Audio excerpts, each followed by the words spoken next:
All right. We were just touching base on what everyone's yard was looking like at the moment. I know. Yeah, we're a work in progress. You're sort of working on it. You have a brand new yard. We still have, new to me, killdeer in our backyard, which love open fields. Yeah. So. Oh, super. Yeah. Boaz is disappointed in me because I just have grass. Well, and that's what I wanted to talk about today. And I understand grass is good for a lot of things. You have kids, they want to run around, they want to play in it.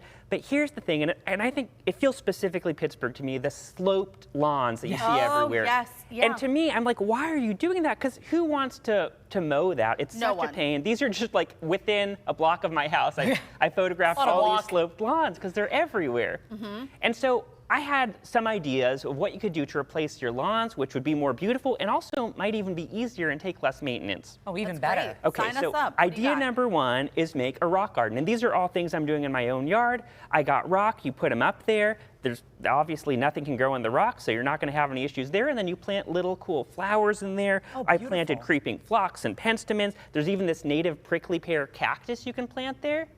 And so, you set that up.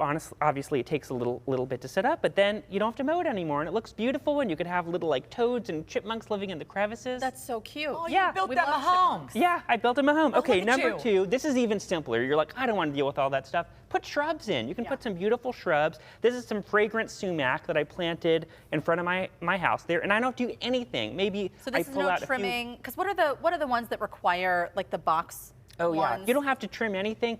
Yeah. Honestly, once a year, you prune it a little bit just to make sure it goes outward, just to encourage that growth, but you're not like pruning it or anything. And then in the fall, it has turns this beautiful orangey red color. It's amazing. All right. Great. This one's a little more complicated. Grow a meadow or a prairie on that slope. Ooh. So this is what I've done over here. I have this little blue stem and these asters and this skullcap and this rattlesnake master, and it is like beautiful and blooming almost all season long through the different flowers as they reach their peak.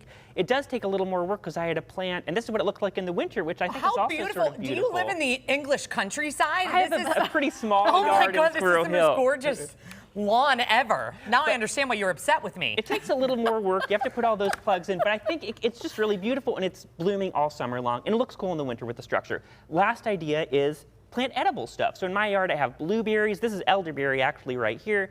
And then my blueberries are just starting to bloom. They look awesome. So you can be picking your hillside instead. There are the blueberries. You could also, there are aronia berries, which are a fun one. Or you could plant like an herb garden on there. So just maybe be creative. If you have a sloped lawn, think about replacing it with something that could be feeding you, that could be adding beauty to your yard. It is really, you're right. And trying to mow the side of a hillside is not an easy task. Is that your task at home? No. I was going to say. Never. Please document that next time. Never.